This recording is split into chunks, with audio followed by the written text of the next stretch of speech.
Zdravo svima, evo nas u 13. epizodi naše druge sezone podcasta. Ja se danas nalazim u Doboju, sa mnom su Aleksandar Goganović i Spahić Senahi, mladi odbornici u gradu Doboju. Ja ću vam dati na početku malo priliku da se sami predstavite, pa ćemo dalje o nekim temama koje se direktno tiču mladih ljudi grada Doboja, pa eto ne znam ko će od vas prvi.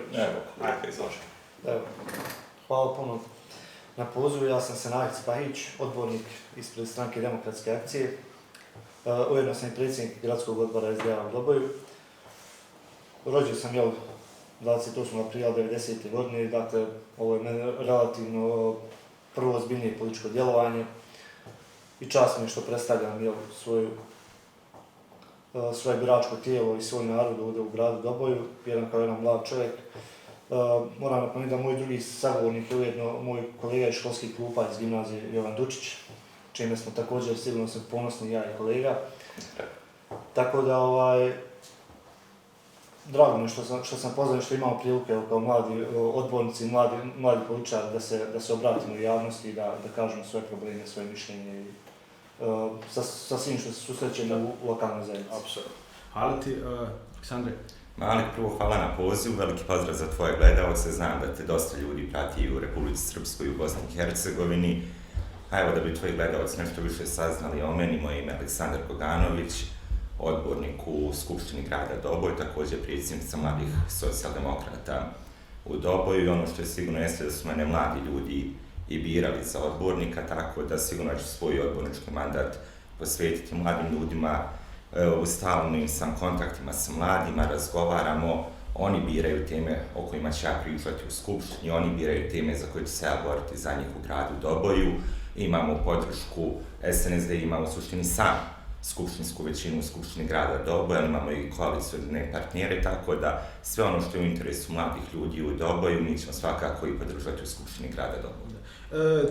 To je baš meni malo specifična situacija, jer uglavnom gdje ljudi imaju apsolutnu većinu, slabo traže koalicijne partnere jer im u neku ruku bude lakše dogovarati stvari koje dešavaju, ali drago mi je da opet vi ovdje u gradu Doboju imate i ne znam kolege iz nekih drugih partija, jer vjerovatno na taj način se lakše rješavaju problemi svih građana koji žive u gradu Doboju. Ja ću nekako krenuti od početka, zato što je Doboj ima malo specifičnu situaciju što se tiče ovih lokalnih izbora, to su ponovljeni izbori.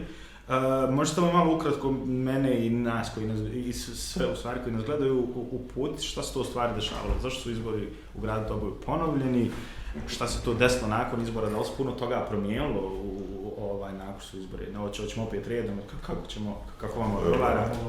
Ajde, možeš ti sad, Aleksandar.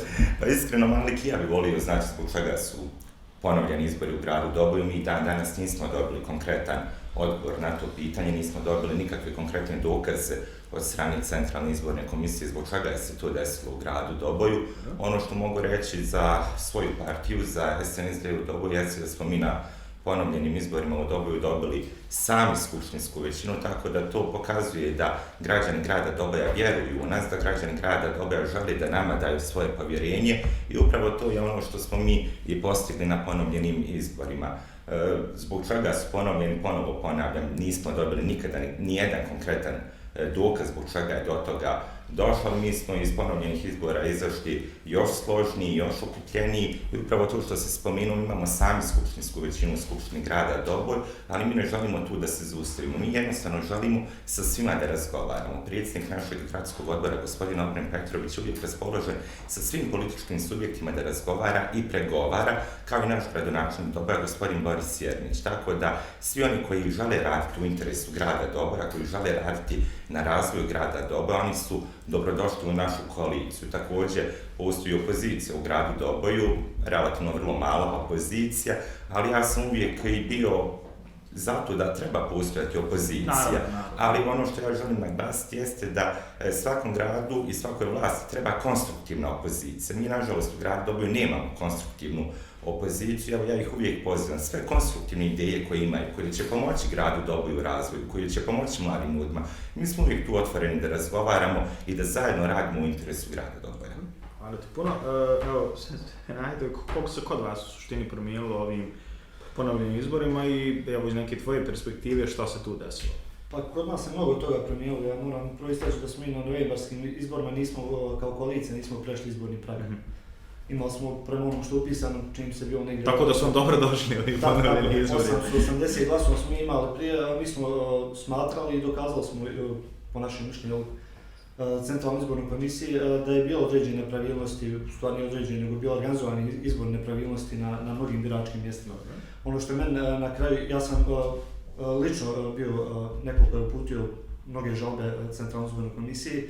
Žalio sam se na neke 23 do 24 mjesta, uglavnom su to bila ona mjesta gdje smo mi mogli dokazati ili gdje smo imali posmatrače koji su želeli dati izjavu da nisu mogli prisustvovati kao posmatrači na biračkim mjestima.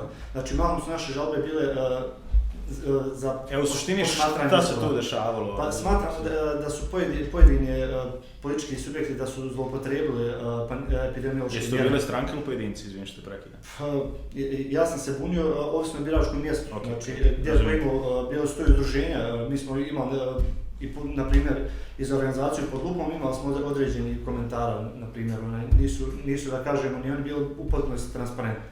Tako da mi gdje smo smatrali da su izvršene nepravilnosti, mi smo upućivali žalbe prema Centralnoj izbornoj komisiji, odnosno prvo prema Gradskoj izbornoj komisiji, a potom prema CIK-u. Izbori su ponovljeni, sama odluka o ponavljanju izbora, tu bi se mogu složiti sa kolegom Goganom, ni meni nije do kraja jasno zašto su ponovljeno na čini se 80 nešto biračkih mjesta je ponovljeno. Tu je, kako bi rekao, dati argument nekim drugim zlonamjernim komentarima zato što nisu se ponavljali izbori na 14 do 15 mjesta gdje su birači malo povratnici, dakle Bošnjaci u gradu Doboj.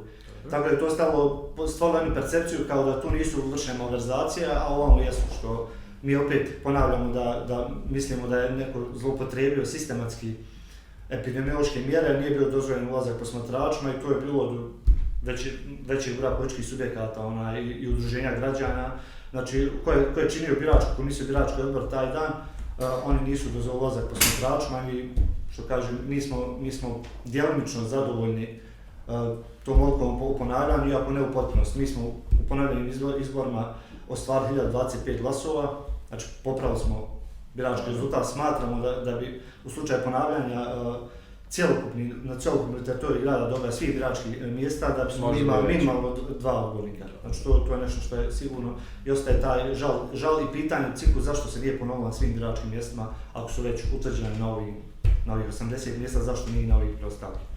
Ostaje isto da se još više trudimo svi zajedno, da na nekim sljedećim izborima to bude više.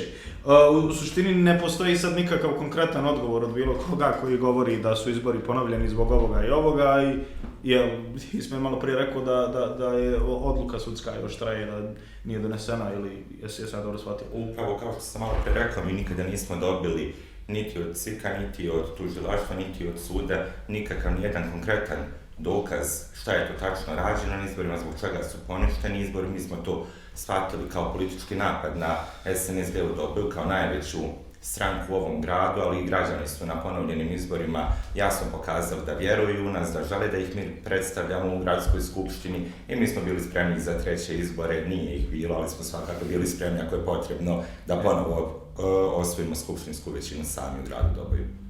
Hvala ti, mislim, barem meni stvarno iz medija bilo mi jasno da se nešto dešava, ali stvarno nikad nisam mogao sebi stvoriti sliku zbog čega se i zašto se ponovilo. Isto tako malo prije smo pričali, opet volio da se spomene, recimo u vašim slučajevima na ponovnim izborima bilo manje glasova.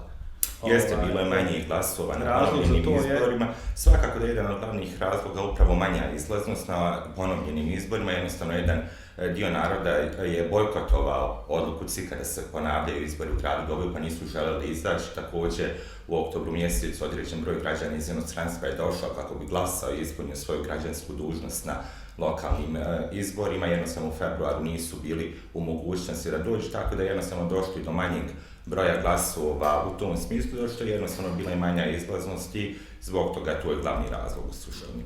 Hvala.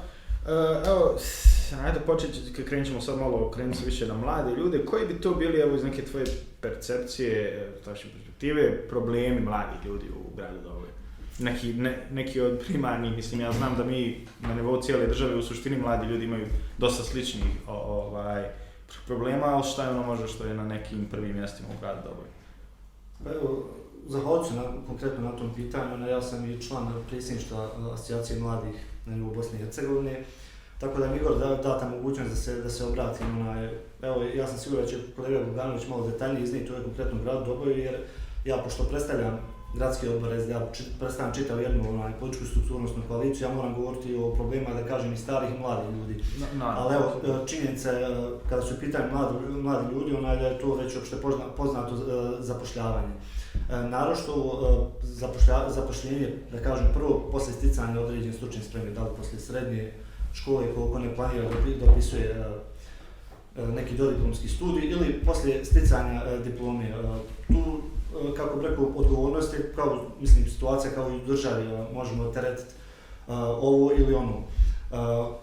Ja što pošao od sebe, greške koje sam ja pravio kao mladi diplomirani kriminalista, tu što sam očekivao posao u svojoj struci, isključivo tu. Ja sam jednu godinu, dvije proveo prijavljujući se na konkurse, tražeći... Ignorišući sve drugo, ostalo možda neke druge prilike. Tako je.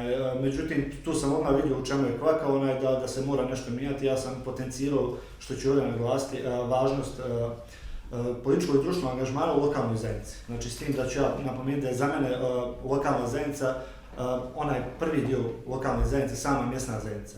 Znači, gdje tu mlade osobe imaju priliku da se društveno aktiviraju, pa da kažem i politički ili vjerski ili na neki drugi način, i da se tu nametnu prvo u svojoj sredini, koja će u nekim početnim fazama i oprostiti greške i neke stranputice kojim se krene, jer kako bi rekao, ljudi koji se okružuju su vaši prijatelji, poznanici, rodbina i tako dalje, a sa druge strane, sa vrlo malo resursa možete da se nametnete šire okolini, susjednim mjesnim zajednicama i u gradu Doboju koji okuplja ovdje gradska zona.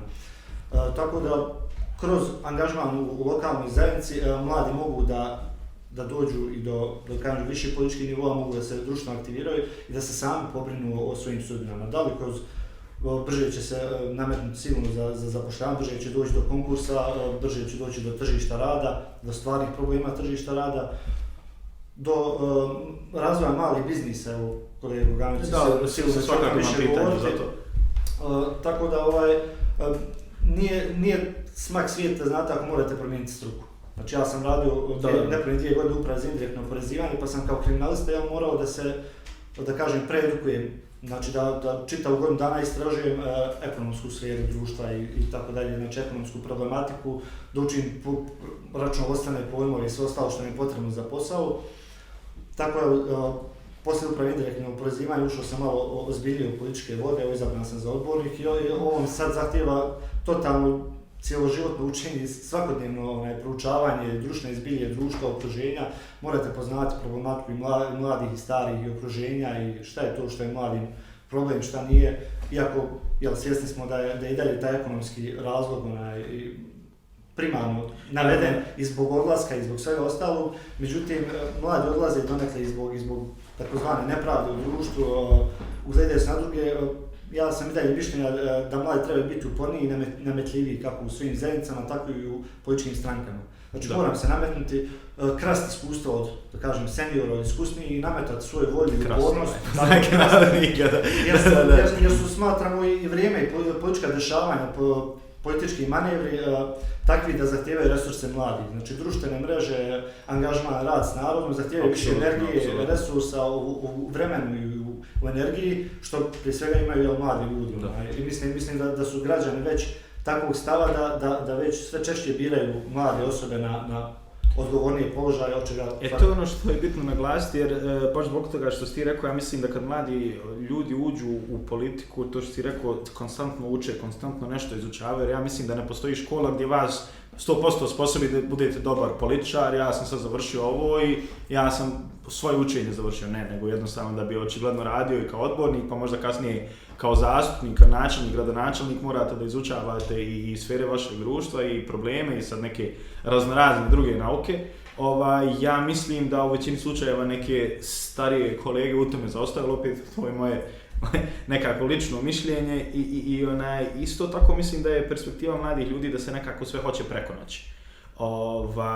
da ono jednostavno hoću ja sad ovo i dobro se opet spomenuti i neke lokalne zajednice, jer da bi bilo kako promijenili društvo, grad ili bilo šta moramo ono što se kaže svoju avliju malo pomest pa onda da idemo dalje, ali mi nekako očekujemo i neke zakone i sve da se usvoji danas pa da sutra odmah bude bolje, ali što u suštini nije istina. Aleksandre, evo čuli smo šta je tvoj kolega rekao, koje bi to onda bile prilike koje mladi ljudi imaju u gradu Doboju što se tiče možda zapošljavanja, što se tiče konkretnog rješavanja nekih problema? Pa dobro, što se tiče problema mladih u gradu Doboju, ja bih krenuo od toga da se Doboj možda od drugih gradova i opština u Republici Srpskoj i Bosni i Hercegovini razlikuje o tome što je grad na 3 rijeke, po tome što je grad koji ima prelep istorijski spomenik Gradinu, po tome što je grad u kome zaista žive ljudi, domaćini, gostoljubivi, punog srca i ljubavi prema svima.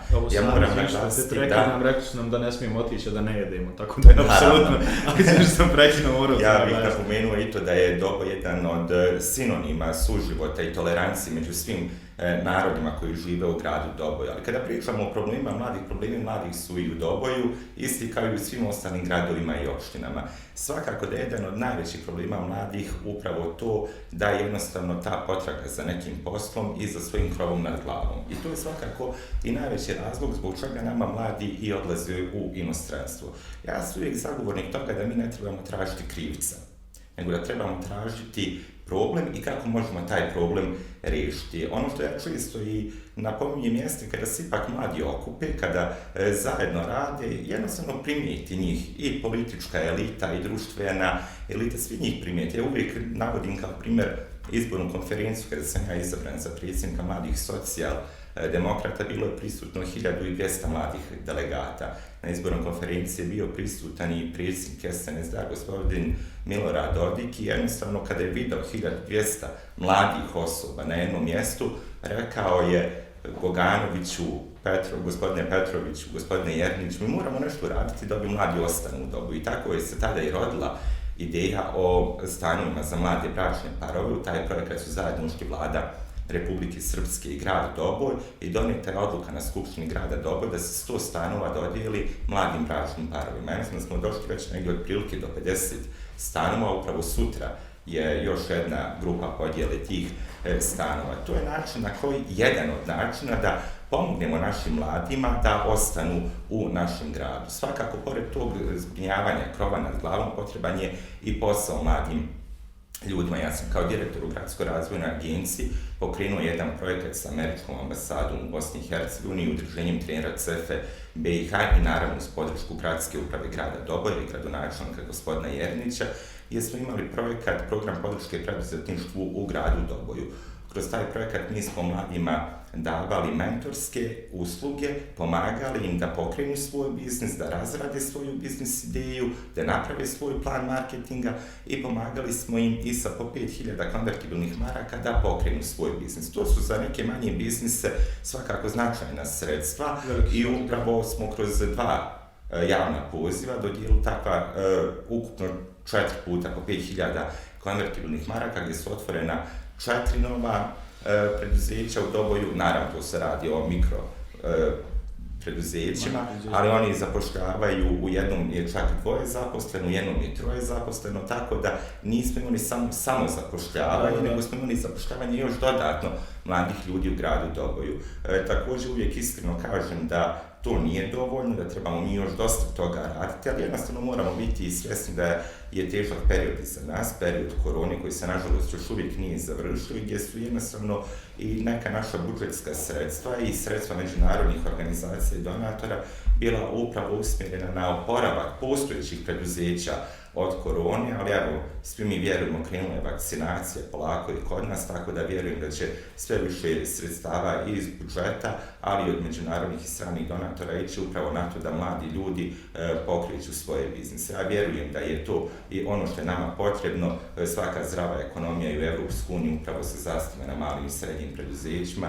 Ja nekako želim da i u gradu Doboju, to je moja nekako lična želja, a vjerujem da i ekonomisti se slažu sa time da trebamo što više taj sektor upravo jačati u gradu Doboju. I ono što je bitno jeste da su mladi u Doboju zainteresovani da pokrenu svoje biznise. Naravno, u doba korone vladao je taj strah da ulaze ljudi u nešto nepoznato. Imali smo i policijski čas i ograničenje radnog vremena, ali vjerujem da polako te mjere popuštaju i da ćemo mi uspjeti na neki način da budemo vjetar u leđa mladim ljudima da pokrenu svoje biznise i ostanu u svom gradu. U suštini vraća se u neku normalu. Ono što, mislim, nisi rekao, volio da se spomene da kada je riječ o financiranju stanova za mlade osobe, rekao si da... Upravo tako, dva modela postoje financiranja. 70%, je li tako? Upravo tako, imamo dva modela. Znači, u jednom modelu, ako mladi bračni par sam bira svoj stan, onda mladi bračni par plaća 50% vrijednosti tog stana, a vlast plaća 50%. U slučaju da par izabere stan koji mu nudi grad Doboj, naravno po nekim njihovim približno kriterijima kada pričamo o veličini stana, onda u tom slučaju mladi bračni par plaća samo 30% svog stana, a vlast plaća čak 70% svog stana. Naravno, tu imaju neke klauze gdje mladi ne smiju dobiti svoj stan pa otići negdje na zapad da žive, jer upravo poenta ovog programa jeste da mladi ostanu u gradu Doboju. I ono što bi još naglasio, iako je ovo bila inicijativa SNSD-a, iako je rodila se ideja na izbornoj konferenciji mladih socijaldemokrata, svi su podržali ovu ideju u Skupštini grada Doboja i bez obzira na etničku, vjersku, nacionalnu, političku ili bilo koju drugu pripadnost, svi mladi bračni parovi u gradu Doboju imaju pravo da apliciraju i ako ispunjavaju uslove propisane zakonom, da i dobiju svoj stan. Apsolutno, što je stvarno zaista pohvalno, baš sam zbog toga htio da se spomeni, jer barem koliko ja znam na teritoriji cijele države, što se tiče slučaja do toga da tipa 70% se financira, ja koliko znam nema. I opet mislim da je jako bitno da se opet svi u Skupštini slože oko toga, jer ako kao partije, kao ljudi ne želimo da čuvamo mladi ljude, onda stvarno ne znam gdje nam vodi budućnost u ovoj državi. Ono što mene zanima, da li Doboj ima budžet za mlade? Da li postoji stavka u budžetu koja je direktno vezana za mlade ljude ili to ide, nemam pojma, preko nekih stipendija ili kako već? Što se tiče budžeta za mlade ljude, mi nažalost imamo razvijen omladinski centar u gradu Doboju gdje bismo konkretno usmjerili neka budžetska sredstva, ali svakako da kroz, na primjer, rad Omladinske banke grad Doboj podržava omladinu gdje je, evo, na primjer, u prošlom javnom pozivu Omladinska banka Doboj je trebala finansirati zajedno sa Fondacijom Mozaik i gradskom upravom ukupno 5 projekata, društveno korisnih projekata u gradu Doboju. Međutim, kada smo vidjeli da je došlo ukupno 10 ideja i da su zaista sve ideje kvalitetne, gradonačelnik Doboja, gospodin Boris Jernić, odobrio je da grad Doboj sam finansira dodatno 5 ideja kako bismo sve te ideje realizovali u gradu Doboju i kako bi mladi te neke svoje ideje ovdje realizovali i sproveli. Također, kada pričamo o prilikama za mlade ljude u gradu Doboju, ja ne znam koliko ste upoznati, ali dosta sporta razvijen, imamo dosta fudbalskih klubova, kada krenemo od Vučjaka, Krnjina, Ozrina, Trebali i ovdje u gradu Doboju, tako da svi ti klubovi dobijaju iz grada Doboja finansiranje kako bi mladi u ruralnim sredinama, ali i u gradskoj jezgri mogli se posvetiti sportu, jer ono što mi promovišemo svakako zdrav način života. Imamo tu raznih klubova i karate klubova i odbojkaški klub i rukometni klub, tako da sve ono što ide nekako za mlade ljude, što je u interesu mladih ljudi, sigurno će Skupština grada Doboj svojom skupštinskom većinom to i podržati. Evo, sam bih još dodao nešto novo. Od ove godine imamo jednu novinu u gradu Doboju, pošto se kroz razgovore sa privrednicima vidjeli smo da je najveći problem kod zapošljavanja kod privatnika jeste što nemamo dovoljno zanimanja koja trebaju našim privrednicima, imamo manjak deficitarnih zanimanja, tako da grad Doboj od ove godine i stipendijama stimuliše srednjoškolce da upišu deficitarna zanimanja. što mi je pravo zanimljivo, stvarno nisam drago mi je stvarno nekako vidjeti da je u suštini ta skupštinska većina je posvećena mladima, barem koliko ja mogu da shvatim iz nekih vaših izlaganja, možda se neko neće složiti, ali to je ono što ja znam. Demokratsko društvo svakako. Da, apsolutno. Ali je činjenica i realnost da je tako, to je ono što je bitno na kraju krajeva i da mladi osjete u gradu Doboju. Svakako da trebamo više raditi, ja ne bježim od toga, uvijek ima problema i dodatnih i svaki dan se rađaju novi problemi. Ali mora da se ide korak po korak. Upravo tako. U našem razgovoru telefonom spomenuo si mi ja u stvari nisam znao, ja sam nekako iz moje percepcije očekivao da SNSD ako ima većinu u gradu Doboju ne treba im niko više i dobio sam informaciju da tu ima i više stranaka, pa kad su neka bitna pitanja, inicijative, da surađujete zajedno. Koliko tebi to, recimo, ta situacija pomaže kao jedinom odborniku iz tvoje stranke da na neki način provučeš neke svoje ideje, inicijative, direktno suradnja, hajmo reći, sa mladim ljudima iz drugih strana? Pa evo ja moram istaći, ujedno ću se nadovezati na izlaganje kolege Bogdanovića vezano za ova sredstva i izdvajanje budžeta za mlade. Moram obavezno sam istaknuti izuzetnu saradnju grada Doboja sa Federalnim ministarstvom za izbjegla i raseljena lica, jer je moje biračko tijelo iz te kategorije. I tu moram istaći da se mnoge kategorije, kako i mladih, tako i primarno mladih, da crpe budžetska sredstva kako iz Federalnog ministarstva, tako i iz grada Doboja po istom osnovu.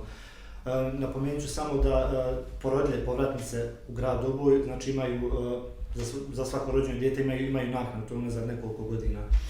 Stipendisti na bilo kojoj visokoškolskoj instituciji u Bosni i Hercegovini, povratnici u grad Doboj, generalno je to za čitav ORS, ali ja govorim i Doboja, imaju pravo na stipendije za svaku redovnu školsku godinu studija. Po završetku visokoškolskog obrazovanja, znači stiču pravo na obavljanje pripravničkog staža, zašto je također potreban i grad Doboj koji omogući svu infrastrukturu. Ja sam lično bio korisnik takvog jednog programa gdje sam radio u komunalnoj policiji ovdje u drugim opštinskim službama i tako dalje. I ovdje isto bitno napomenuti kada su u pitanju i stambene jedinice čak. Evo, prošle godine grad Doboj sufinansirao sa 60% čak stambene jedinice povratnicima u ovaj grad. To je možda onako direktno nije utjecano, ali indirektno je vezano zato što su, znate kada mladi bračni par osnuje svoju porodicu, zatija to više porodica, kuće su rušene i tako dalje, pod još neke pod dejstvom možda i ratnih zbivanja i ostalo. Ta kuća kad se obnovi, dosta mladih bračnih parova, da kažem, tu mogućnost iskoristi ujedno da ostane u svojoj lokalnoj zajednici. I tako dalje. Tako da to su sve programi gdje je nama izuzetno značajna saradnja sa gradom Dobojom, gradskom upravom, gradonačelnikom, koja je iz moje perspektive izuzetno korektna, ja to moram ovdje javno pohvaliti. Pomenuli ste inicijative, u nas je malo čudno, znate kad su negdje tjesne već u nas je komotna većina i nekad je za formalnim inicijativama, da kažemo, bespotrebne su, neke stvari mnogo brže rješavaju ako imate dobru saradnju i da kažem korektnu saradnju i blisku saradnju sa gradonačelnika, sa odbornikom koji je meni kao odborniku uvijek dostupan. Napomenut ću, nedavno je bilo, zamoljen sam od glavnog imama Medžlisa islamske zajednice Doboj, trebali su putokazi za novu zgradu Medžlisa. Ja sam se obratio gradonačelniku, on je obećao sredstvo i da ne podnosimo u instituciju, znači on je obećao u razgovoru sa turističkom organizacijom grada Doboja.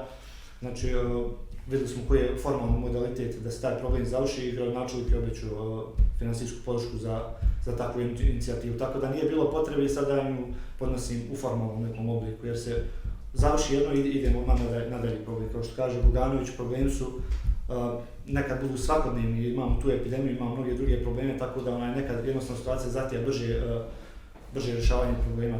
Tako da ja naglašavam tu jednu dobru saradnju grada Doboja sa nama značajnim institucijama. Evo sam napomenuo kao odbornik SDA zato što smo mi postali parlamentarni jedno ponovljenim izborima i naš ministar Edin Ramić je iz Stranke demokratske akcije. Znači zajedničkim udruženim budžetskim sredstvima mi rješavamo probleme mladih povratnika u gradu Doboju.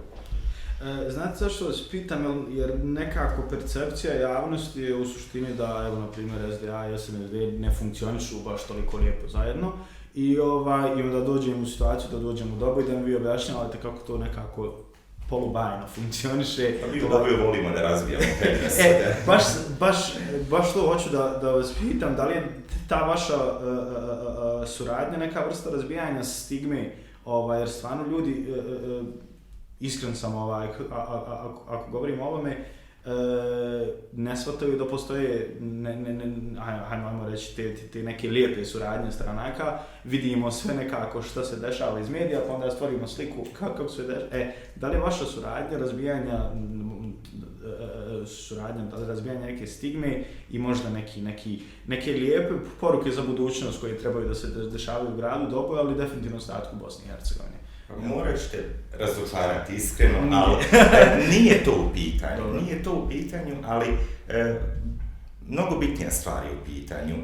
Kao što sam spomenuo, predsjednik gradskog odbora SNSD u Doboju, gospodin Obren Petrović, jednostavno je pozvao sve političke subjekte koji imaju odbornike u Skupštini grada Doboja da nam se pridruži iz jednog zajedničkog cilja, da radimo na gradu Doboju, da sve što možemo poboljšamo u gradu Doboju. I to je ono što je nama trenutno najbitnije. Svakako, malo sam se našalio s tobom na početku da ćete razočarati. Bitna je i ta poruka koja se šalje svakako, ali najbitnija je upravo ta poruka da radimo na gradu Doboju. I ono što mi pokušavamo u SNSD-u jeste da imamo spoj s jedne strane iskustva rukovodstva gradskog odbora, ali i mladosti. Kod nas ta fraza spoj mladosti i iskustva nije samo fraza, nego je nešto što zaista je zaživjelo. Imamo vrlo mladog gradonačelnika, gospodina Borisa Jernića, imamo mlade načelnike odeljenja, imamo mlade direktore.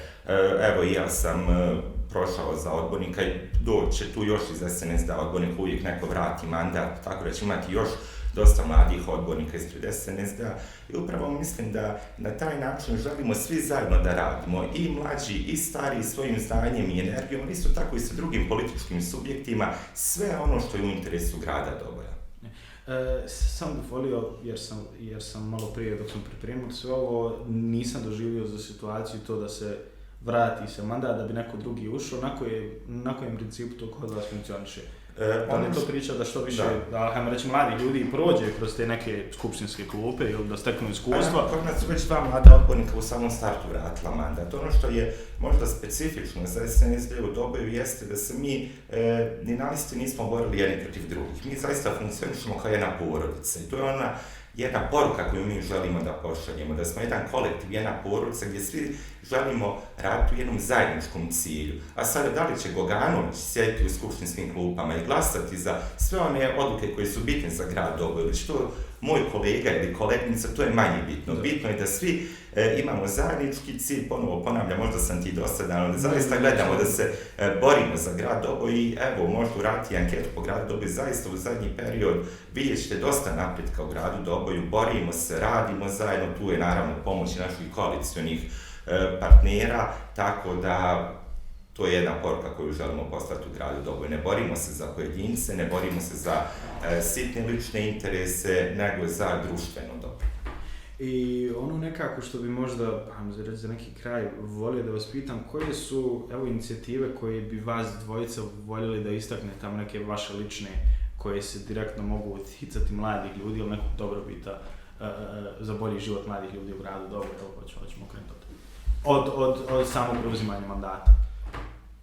Pa kažem, samo u početku razgovora ja sam se na drugi način predstavio. Ja sam Ne mora opet direktno, kažem, biti vezano samo za mlade ljude. Tako, ali evo, naglašio da sam ja član komisije za pitanje mladih u Skupštini grada Doboja, čiji je predsjednik upravo kolega Guganović.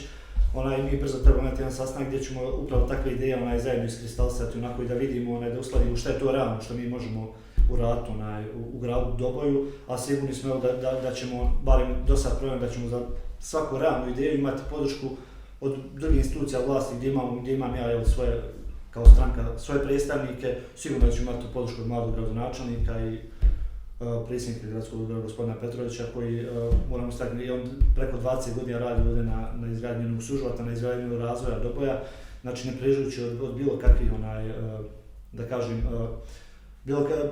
da razbije bilo kakve stigme čak i na svoju štetu, da bi ostvario ovdje jedan kontinuitet u razvoju, i to se je primijetilo, složit se kolega Guganović, najviše nakon onih poplava nesretnih koji se zadesilo u gradu Doboju.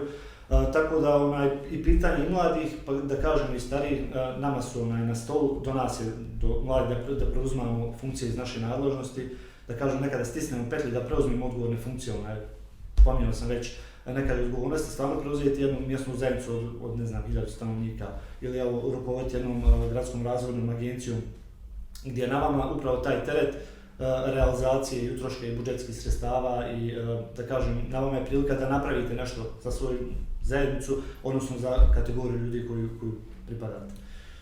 Super.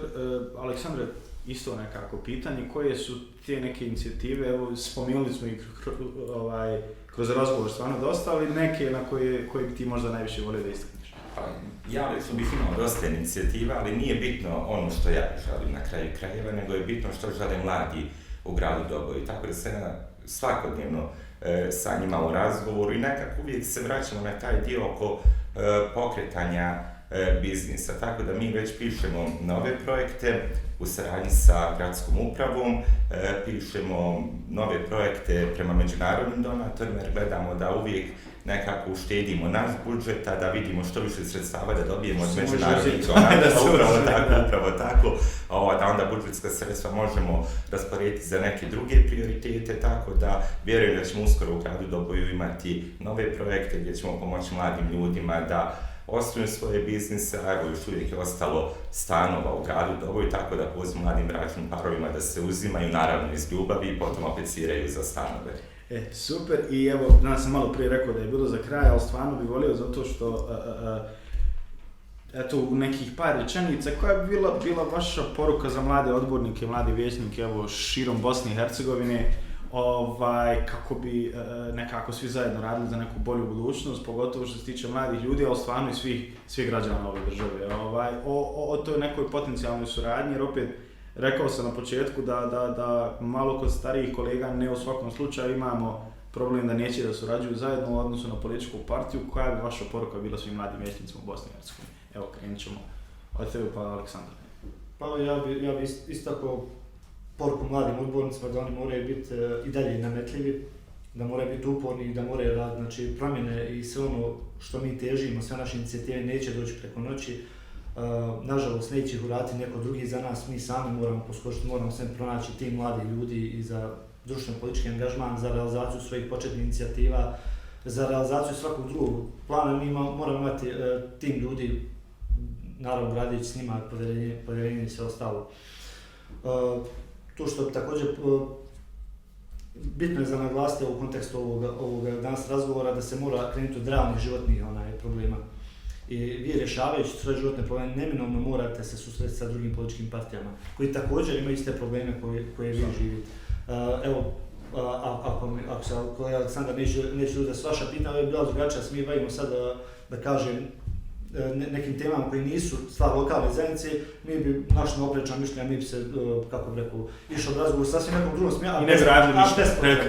Dok ovako, ja izađu oglas za start-up biznise federalnog ministarstva, ja kolegu Aleksandra obavijestim da je u toku da će mi trebati saradnja njegove agencije sa budućim aplikantima koji trebaju pismo podrške, da on obavi razgovor s njima, da utvrdi njihove stvarne potrebe, da napiše preporuku u skladu sa njihovim realnim mogućnostima, a ta preporuka nosi značajan dio prilikom bodovanja gore nek svaki drugi grad izvine nama u interesu da što više Dobojlija bude korisnik start-up biznisa i sve ostalo, to je bolji rad i, kako bi rekao, gradske razvojne agencije, a ujedno i moja omladine koja sve češće aplicira na samostalne zanatske i tako, imamo zlatare i tako dalje. Naravno, ako bi se svi trudili za svoj grad, onda bi nas svima bilo dobro. Tako, to je neka vrsta da svi budemo... I treba da vam bude dovoljno prvo mjesto, apsolutno. Da svi budemo neka vrsta lokal patriota i da se borimo za svoju zajednicu, za ljude koji su nas birali, moramo i to opravdati.